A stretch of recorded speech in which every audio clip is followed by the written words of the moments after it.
Kia ora. In today's headlines, the government says tough global conditions are behind our highest unemployment rate in 13 years.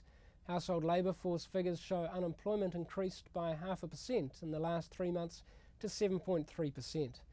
Mr John Key believes there are some anomalies. It's one survey, and like a lot of surveys, from time to time it can produce unusual data. It's not going to make the government change tack. But a Burl economist believes such a high unemployment rate goes beyond odd statistics. Dr Ganesh Nana says it proves our economy is not on the right track, and he suggests targeting the export sector and exchange rate. Labour leader David Shearer agrees a shift in economic policy is in need. The economic policies that the government's pursuing will not be able to bring down the unemployment figures we've seen today. In addition to these people who don't have jobs, there's 1,000 people a week going to Australia. Allowing the economy and the market to take control is simply not going to do it. The newly re-elected US president is also facing a joblessness epidemic. Even before his second term officially begins, Barack Obama will have to confront a fiscal cliff. That's $600 billion in automatic tax increases and spending cuts set to take effect on January the 1st.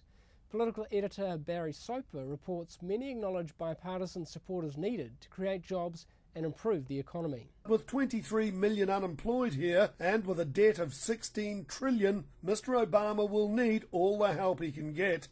And our Prime Minister hopes Obama's re-election will expedite an agreement in Trans-Pacific Partnership talks.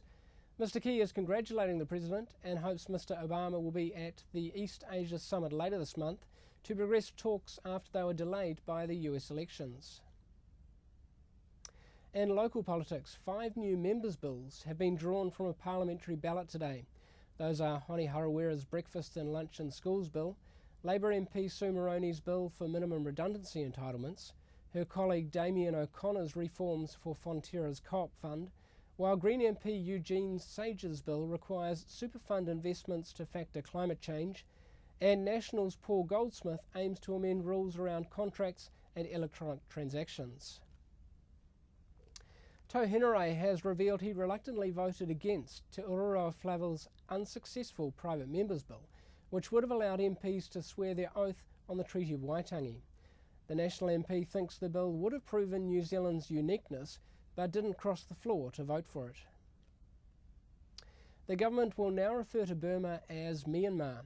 This month, Mr John Key becomes the first New Zealand Prime Minister to visit the Southeast Asian country, where he'll meet President Thein Sein and opposition leader Aung San Suu Kyi. That's the name they would prefer to be called, Myanmar as opposed to Burma. And we're not saying everything is perfect there. The government took the view that we are trying to encourage the regime. Northland, Taranaki, the East Coast, Canterbury and Southland have been identified as areas for oil and gas exploration next year. The Business, Innovation and Employment Ministry has started consultation with iwis and councils for onshore and offshore exploration. Back to the US, and the northeastern part of that country is experiencing a new winter storm that could cause heavy flooding, particularly for coastal residents of New York and New Jersey. The seasonal nor'easter is expected to last 24 hours and led airlines to suspend hundreds of flights as gale force winds and snow lashed areas where tens of thousands of people are still without power following last week's deadly Hurricane Sandy. To Greece, and riots continue in Athens with the passing of further austerity measures. Parliament's decision allows Greece to receive more IMF assistance to help with its debt crisis.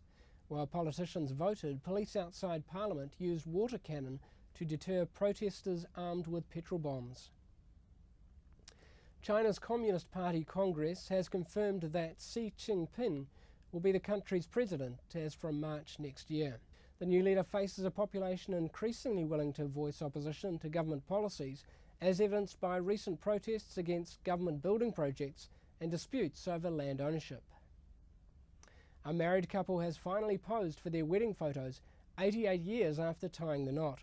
The Chinese couple aged 101 and 103 married in 1924 when cameras were almost unknown in China. These new keepsakes are a dream come true. Ka nui ngā karere mātua mai I te whare kōrero o Rima, Mauri ora.